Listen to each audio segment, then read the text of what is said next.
Welcome back to Ranjini YouTube channel. ನಾನು ನಿಮ್ಮ ರಂಜಿನಿ. ನಾನು ಇವತ್ತು ನಿಮಗೆಲ್ಲ ಒಂದು ಅದ್ಭುತವಾದಂತಹ ಸ್ಥಳನ ತೋರಿಸ್ತಾ ಇದ್ದೀನಿ. ಏನು ಅದು ಅಂತಂದರೆ ಡಾಕ್ಟರ್ ವಿಷ್ಣುವರ್ಧನ್ ಅವರ ಸ್ಮಾರಕ.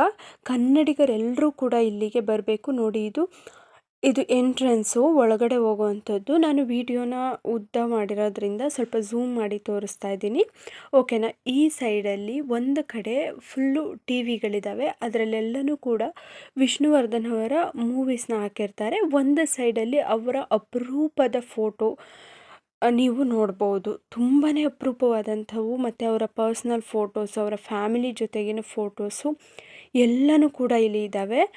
700ಕ್ಕಿಂತ ಹೆಚ್ಚು ಫೋಟೋಸು ನೀವಿಲ್ಲಿ ನೋಡ್ಬೋದು. ವಿಷ್ಣುವರ್ಧನ್ ಅವರ ಅಭಿಮಾನಿಗಳಾಗಿದ್ರಂತೂ ಅವರ ಕಣ್ಣಿಗೆ ಹಬ್ಬನೇ ಅಂತಲೇ ಹೇಳ್ಬೋದು. ನೋಡಿ, ಇಲ್ಲಿ ಒಂದು ಮೂವಿನ ಹಾಕಿದ್ದಾರೆ. ಸೊ ಈ ಥರ ಈ ಒಂದು ಇಡೀ ಸ್ಮಾರಕ ಏನಿದೆ ಅದು ವಿಷ್ಣುವರ್ಧನ್ ಅವರ ಒಂದು ಖಡ್ಗ ಇತ್ತಲ್ಲ, ಅದೇ ಶೇಪಲ್ಲಿ, ರೌಂಡ್ ಶೇಪಲ್ಲಿ ಮಾಡಿದ್ದಾರೆ. ಒಂದು ಸೈಡ್ ಫುಲ್ಲು ಅವರ ಫೋಟೋಸು. ಈ ಟಿ ವಿ ಆದಮೇಲೆ ನೆಕ್ಸ್ಟು ಅವರ ಮೂವೀಸ್ದು ಪೋಸ್ಟರ್ಸ್ನ ಹಾಕಿದ್ದಾರೆ. ನೋಡಿ, ಅಲ್ಲಿ ಖಡ್ಗ ಕಾಣಿಸ್ತಾ ಇದೆ ನಿಮಗೆ. ಪ್ರತಿಯೊಂದು ಫಸ್ಟ್ ಮೂವಿಯಿಂದ ಹಿಡಿದು ಅವರ ಕೊನೆ ಸಿನಿಮಾವರೆಗೂ ಕೂಡ ಪ್ರತಿ ಮೂವಿದು ಕೂಡ ಪೋಸ್ಟರ್ಸು ನೀವಿಲ್ಲಿ ನೋಡ್ಬೋದು. ಎಷ್ಟು ಮೂವಿ ಮಾಡಿದ್ದಾರೆ, ಯಾವ್ಯಾವ ಮೂವಿ ಮಾಡಿದ್ದಾರೆ ಎಲ್ಲನೂ ಕೂಡ ನಿಮಗಿಲ್ಲಿ ಸಿಗುತ್ತೆ. ತುಂಬಾ ಚೆನ್ನಾಗಿ ಇದನ್ನು ಮಾಡಿದ್ದಾರೆ. ವಿಷ್ಣುವರ್ಧನ್ ಅವರ ಸಾಧನೆ ಏನು ಅನ್ನೋದು ನಿಜವಾಗ್ಲೂ ಇಲ್ಲಿಗೆ ಬಂದರೆ ಗೊತ್ತಾಗುತ್ತೆ. ಇದು ಮೈಸೂರು ಡಿಸ್ಟಿಕ್ಕಲ್ಲಿ ಉದ್ಬೂರು ಗೇಟ್ ಅಂತ ಇದೆ, ಅಲ್ಲಿ ಇರೋವಂಥದ್ದು. ಯಾರಾದರೂ ಮೈಸೂರಿಗೆ ಹೋದರೆ ನಿಜವಾಗ್ಲೂ ಈ ಒಂದು ಸ್ಥಳನ ವಿಸಿಟ್ ಮಾಡಿ, ನಿಮಗೆ ಕಣ್ಣಿಗೆ ಒಂದು ತೃಪ್ತಿ ಸಿಗುತ್ತೆ. ಅಷ್ಟು ಚೆನ್ನಾಗಿರುವಂಥ ವಿಷ್ಣುವರ್ಧನ್ ಅವರ ಫೋಟೋಸ್ ಆಗಿರ್ಬೋದು, ಅವರ ಒಂದು ಮೂವೀಸ್ ಆಗಿರ್ಬೋದು, ಎಲ್ಲನೂ ನೀವಿಲ್ಲಿ ನೋಡ್ಬೋದು. ನೋಡಿ ಎಷ್ಟು ಚೆನ್ನಾಗಿ ಮಾಡಿದ್ದಾರೆ ಅಂತ ಹೇಳ್ಬಿಟ್ಟು. ಕೆಳಗಡೆ ಮುಂಚೆ ಎಲ್ಲ ಅವರ ಅಂದರೆ ಯಾವ ಟೈಮಲ್ಲಿ, ಯಾವ ಇಸ್ವಿನಲ್ಲಿ ಮೂವೀಸ್ ಬಂದಿದ್ರು ಅದನ್ನು ಬರೆದಿದ್ರಂತೆ. ಇವಾಗೆಲ್ಲ ಓಡಾಡಿಬಿಟ್ಟು ಅದು ಅಷ್ಟು ಕಾಣಿಸ್ತಾ ಇಲ್ಲ. ಬಟ್ ಫೋಟೋಸ್ ಎಲ್ಲ ಇನ್ನೂ ಕೂಡ ತುಂಬಾ ಚೆನ್ನಾಗಿದ್ದಾವೆ. ಒಂದು ಸರಿ ಆದಷ್ಟು ವಿಸಿಟ್ ಮಾಡಿ. ನೀವು ಕನ್ನಡಿಗರಾಗಿದ್ದರೂ ಈ ಒಂದು ಸ್ಥಳನ ನೀವು ನೋಡದೇ ಇದ್ದರೆ ನಿಜವಾಗ್ಲೂ ಅದು ತಪ್ಪಾಗುತ್ತೆ. ದಯವಿಟ್ಟು ವಿಸಿಟ್ ಮಾಡಿ, ನಾನು ರಿಕ್ವೆಸ್ಟ್ ಮಾಡ್ತೀನಿ. ನೋಡಿ ಎಷ್ಟು ಚೆನ್ನಾಗಿರೋ ಫೋಟೋಸ್. ಒಂದೊಂದು ಮೂವಿಯಿಂದನೂ ಕೂಡ ಅಷ್ಟು ಒಳ್ಳೊಳ್ಳೆ ಫೋಟೋ ಕ್ಲಿಪ್ನ ಅಂಬರೀಷ್ ಅವ್ರ ಜೊತೆಗಿರೋ ಅಂಥದ್ದು,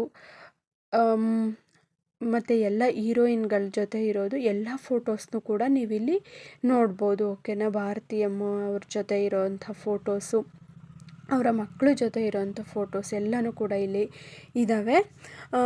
ಇದು ನಾಗರಹಾವು ಮೂವಿದು ಫೋಟೋ. ಇದು ತುಂಬ ರಿಯಲಿಸ್ಟಿಕ್ ಆಗಿರೋವಂಥ ಒಂದು ಫೋಟೋ ಫ್ರೇಮು. ಇವೆಲ್ಲ ದೊಡ್ಡದಾಗಿ ಒಂದೊಂದು ಇಟ್ಟಿದ್ದಾರೆ. ನೆಕ್ಸ್ಟು ಇದಾದಮೇಲೆ ಹೊರಗಡೆ ಹೋದರೆ ನೋಡಿ, ಇದು ಇಲ್ಲಿಗೆ ಫೋಟೋಸು ಎಂಡ್ ಆಗುತ್ತೆ. ಅಲ್ಲಲ್ಲೇ ಡೋರ್ನ ಮಾಡಿದ್ದಾರೆ.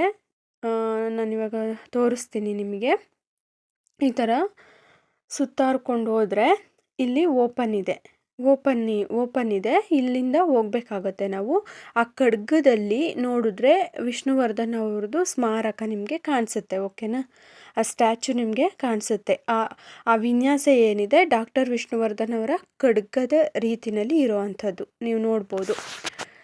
ಇವಾಗ ಅಲ್ಲಿ ಒಂದು ಪಾಂಡ್ ಥರ ಮಾಡಿದ್ದಾರೆ, ನೋಡೋದಕ್ಕೆ ಚೆನ್ನಾಗಿ ಕಾಣಲಿ ಅಂತ. ಅವರ ಮೂವಿದು ಫೇಮಸ್ ಡೈಲಾಗ್ ಇದ್ದಾವಲ್ಲ, ಆ ಡೈಲಾಗ್ಗಳನ್ನ ಈ ಥರ ಬರೆದಿದ್ದಾರೆ. ನಾವು ಕೊಟ್ಟ ಮಾತು ಇಟ್ಟ ಬಾಣ ಯಾವತ್ತೂ ಗುರಿ ತಪ್ಪೋದಿಲ್ಲ, ಆ ಡೈಲಾಗ್ ಇದು.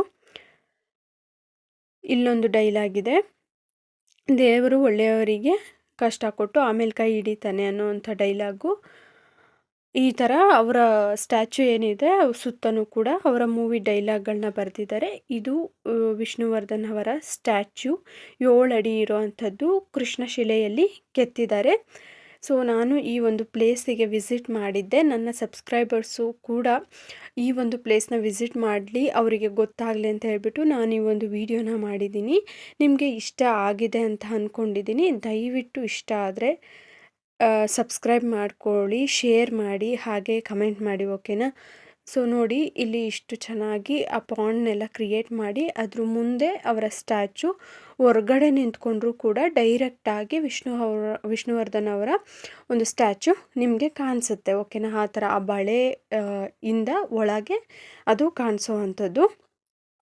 ಓಕೆನಾ, ಈಗ ನಾನು ಹೊರ್ಗಡೆ ಬಂದಿದ್ದೀನಿ. ಇದನ್ನು ಬಿಟ್ಟರೆ ಹಿಂದೆಯಿಂದ ಹೋಗ್ಬೇಕಾಗತ್ತೆ. ಇಲ್ಲೊಂದು ಆಡಿಟೋರಿಯಂ ಕೂಡ ಮಾಡಿದ್ದಾರೆ. ಇದನ್ನು ಬಾಡಿಗೆಗೂ ಕೂಡ ಕೊಡ್ತಾರಂತೆ. ಯಾರಿಗಾದ್ರೂ ಬೇಕಿದ್ದರೆ ಯೂಸ್ ಮಾಡ್ಕೊಳ್ಬೋದು. ನೋಡಿ, ಈ ಆಡಿಟೋರಿಯಮ್ಮಲ್ಲಿ ಇನ್ನೊಂದು ಸ್ಪೆಷಲ್ ಒಂದು ಇದೆ. ಏನು ಸ್ಪೆಷಲ್ ಅಂತ ಅಂದರೆ, ವಿಷ್ಣು ಸರ್ ಓಡಿಸ್ತಿದ್ದಂತಹ ಕಾರು ಇಲ್ಲೇ ನಿಲ್ಲಿಸಿದ್ದಾರೆ, ಪ್ರೆಸೆಂಟೇಷನ್ಗೆ ಇಟ್ಟಿದ್ದಾರೆ. ಅದನ್ನ ನೋಡ್ಬೋದು ನೀವು ಎಷ್ಟು ಚೆನ್ನಾಗಿದೆ ಅಂತ ಹೇಳ್ಬಿಟ್ಟು. ಮುಂದೆ ಒಂದು ಲಯನ್ದು ಸ್ಟಿಕ್ಕರ್ ಇದೆ, ಸಿಂಹದ್ದು. ಹಾಗೆಯೇ ನೋಡ್ಬೋದು, ತುಂಬ ಹತ್ರದಿಂದನೇ ತೋರಿಸ್ತಾ ಇದ್ದೀನಿ. ನಮ್ಮ ಕರ್ನಾಟಕದ ಬಾವುಟದ ಸ್ಟಿಕ್ಕರ್ ಕೂಡ ಇಲ್ಲಿ ಹಾಕಿದ್ದಾರೆ. ಇದೇ ಕಾರಲ್ಲಿ ವಿಷ್ಣು ಸರು ಓಡಾಡ್ತಿದ್ದಿದ್ದು, ಹಾಗಾಗಿ ಇದನ್ನು ಇಲ್ಲೇ ಇಟ್ಟಿದ್ದಾರೆ. ನೋಡ್ಬೋದು, ಇದು ಆಡಿಟೋರಿಯಮ್ಮು ತುಂಬಾ ಚೆನ್ನಾಗಿ ಇದೆ. ಯಾರಾದರೂ ಮೈಸೂರಿಗೆ ಹೋದರೆ ದಯವಿಟ್ಟು ಈ ಒಂದು ಪ್ಲೇಸ್ನ ವಿಸಿಟ್ ಮಾಡಿಕೊಂಡು ಬನ್ನಿ. Thank you.